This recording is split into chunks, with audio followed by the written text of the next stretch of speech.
Hello and welcome to another edition of Mailbag.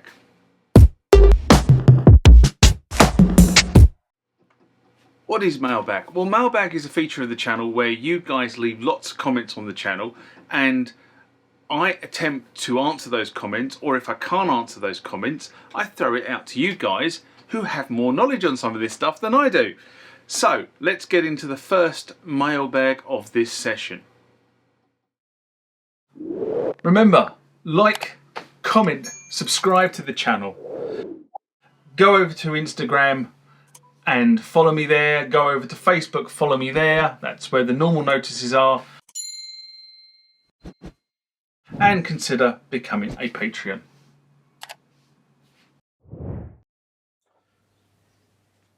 Next comment or question comes from Madness. That's not madness as in the band, but madness as in 2 words. It could be Madness the band, of course. What do I know? And this was a response to a video I did in March 2023, which was all about the Korg T1, the basics. And Madness writes, I found the user interface on my Korg T3 EX very easy to use compared with the rather archaic user interfaces in competing Roland and Yamaha instruments of the time. The D-17 and the SY-77 were both much more difficult to easily get around, despite the fact they had more buttons and sliders on their front panels. Ensoniq and Kirkswall also had a better user interface and experience. Now, this comes back to, you know, manufacturers differentiating themselves, software developers writing interfaces. I think all the manufacturers had their quirks in terms of how they structured menus on the keyboards. And if you kind of got used to one of them, it served you well for many other keyboards from the same manufacturer that were trying to tackle the same genre. So, you know, if you got used to sort of the menu structure on the M1, then the T1 kind of followed the same suit, and then the Triton and the Trinity also followed the same suits. The concepts were then moved into Oasis, but it works in a completely different way, and the Kronos has come up from there.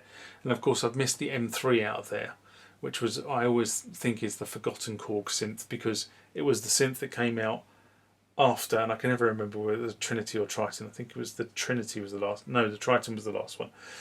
Then the M3, but the M3 came out at the same time as Oasis, and Oasis kind of blitzed it. Hey ho.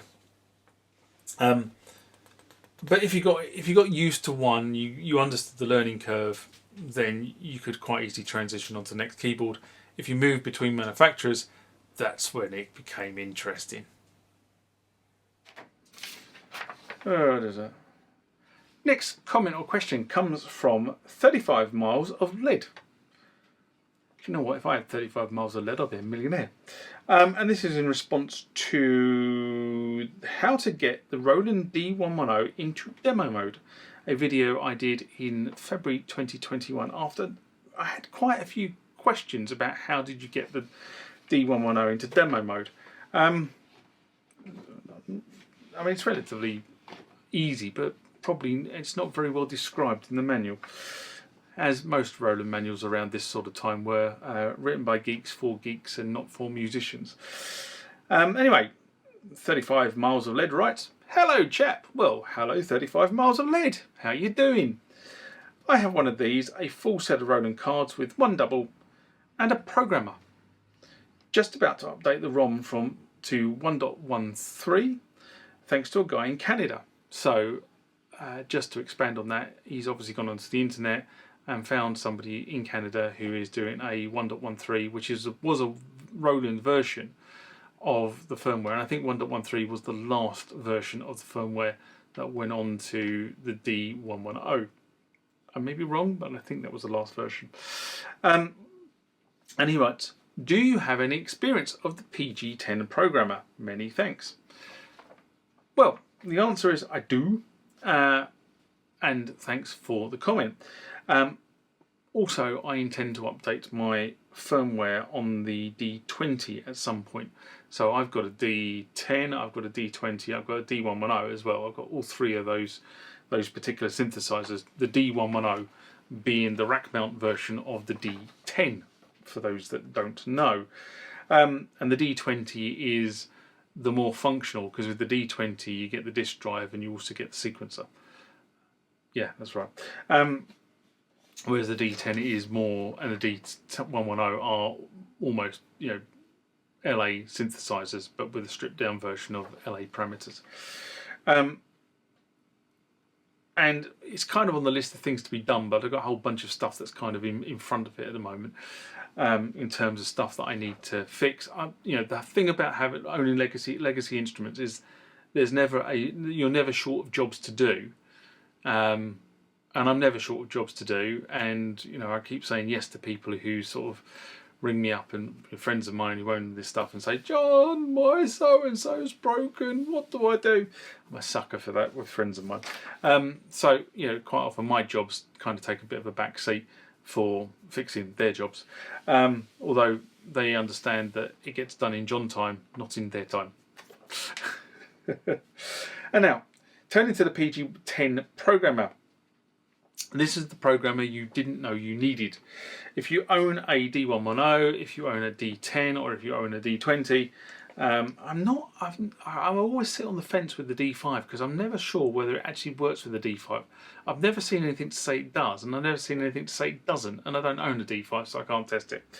Anyway, it's the programmer you didn't know you needed, because all of those D series synths below the D50 are based on a stripped down version of LA synthesis, which is what I just said, but the stripped down implementation means that you can't use the programmer from the D50, and you also can't take the sound parameters from the D50 and put them onto your D10 or your D20 or your D110, because the D50 has a much more complex implementation of LA synthesis than the lower D synths do. That is not to say you don't actually get a really good synthesizer with the lower D synths, because you do get a much better, you do get a good synthesizer. In fact, actually, I've gone so far as to say on the channel many times, the D20 is a better keyboard than the D50, but the D50 is a better synthesizer. Okay, read into that how you want, because I think the D20 is more of a workstation for the D series than a synthesizer. Anyway, now the PG-10, being the programmer, does allow you to modify many or all of the parameters to create your sounds, your tones within the D environment. So, you know, typical things like you're able to change the envelope formatting, you're able to change how the tone is triggered, how the tone is generated, how the tone is that's envelope. I was going to say decay. But you are able to change a number of those parameters to create your own tones, and that's the sort of thing, you know, the people like Bo Tomlins and Ritter and other manufacturers at the time did, and then published those on ROM cards that you could then buy. And now those are becoming as rare as teeth as well. But when you get one of these and you start playing around with it, you do realise how much you needed it, because trying to change the parameters of the tone from the interface is painful. It doesn't mean you can't do it, it's just painful.